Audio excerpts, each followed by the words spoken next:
এবার মনিকে জঙ্গল থেকে পালানোর চেষ্টা করতে দেখা যাবে আগামী পর্বে। বিস্তারিত জানতে সম্পূর্ণ ভিডিওটি দেখতে থাকুন। আসসালামু আলাইকুম প্রিয় দর্শক, সবার কি অবস্থা? হাজির হয়ে গেলাম দীপ্ত টিভি নিবেদিত মাশরাফির জন্য নাটকের 969তম পর্বে কি ঘটতে চলছে তার অগ্রিম খবর নিয়ে। এই পর্বটি কেউ মিস করবে না, কারণ এই পর্বে আপনারা দেখতে পারবেন রুনা বেগম যখন তুতুল এবং সাগরের সাথে ঝগড়া করতে থাকবে, ঠিক তখনই জালাল চৌধুরী রুনাকে ফোন করে আয়নের ব্যাপারটি খুলে বলবে যে আয়ান এখন মুমূর্ষ অবস্থায় রয়েছে। আর এইসব কথা শুনে রুনা বলবে, কী ব্যাপার, আপনি সত্যি বলছেন? আয়ন এখন কোথায় আছে? তখন জালাল চৌধুরী বলবে, আয়ন এখন হসপিটালে আছে, আপনি যদি আয়নকে দেখতে চান তাহলে তাড়াতাড়ি সিটি হসপিটালে চলে আসুন। আর এই কথা শুনে রুনা বলবে, আচ্ছা মনি কোথায়? তখন জালাল চৌধুরী বলবে, মনিকে কোথাও খুঁজে পাওয়া যাচ্ছে না। আর এই কথা শুনে রুনা বলবে, সত্যি বলছেন আপনি?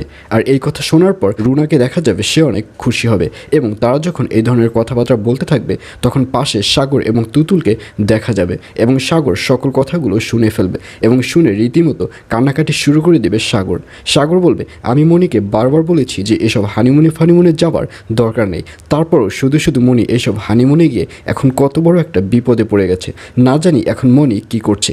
এইসব বলে সাগর যখন কান্নাকাটি করবে তখন পাশে সোনিয়া এবং সীতারাকে দেখা যাবে, তারা মুচকি হাসতে থাকবে এবং তুতুলকে এই ব্যাপারটি টিটকারি দিয়ে দেখাবে যে সাগরের মনে এখনও মনি রয়েছে, সাগরের মনে কখনোই তুতুল থাকবে না। এবং সোনিয়া এবং সীতারা সাগরকে নিয়ে এবং তুতুলকে নিয়ে তুতুলের কাছে যে কথাটি বলেছিল সে কথাটি আসলেই সত্য কথা, এইসব বোঝানোর ট্রাই করবে তুতুলকে।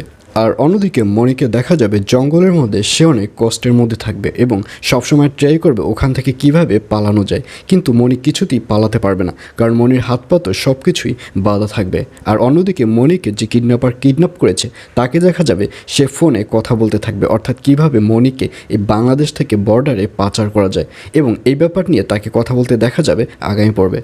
আর অন্যদিকে আয়নের এই খবর শুনে রুনাকে দেখা যাবে সে শরাফত সাহেবকে সাথে নিয়ে আয়নকে দেখতে যাবে, এবং গাড়ির মধ্যে শরাফত সাহেবকে দেখা যাবে তখনও সে রুনাকে বিয়ে করার কথা বলবে, রুনাকে রীতিমতো প্রেশার ক্রিয়েট করবে যাতে তারা খুব তাড়াতাড়ি যেন বিয়ে করে ফেলে। কিন্তু এই ব্যাপারটি শুনে রুনা রীতিমতো অবাক হয়ে যাবে। রুনা বলবে, আজকে আমার ছেলেটার মুমূর্ষ অবস্থা, সে মৃত্যুর সাথে পাঞ্জা লড়ছে, আপনি এই সময় কেন বিয়ের কথা উঠিয়েছেন?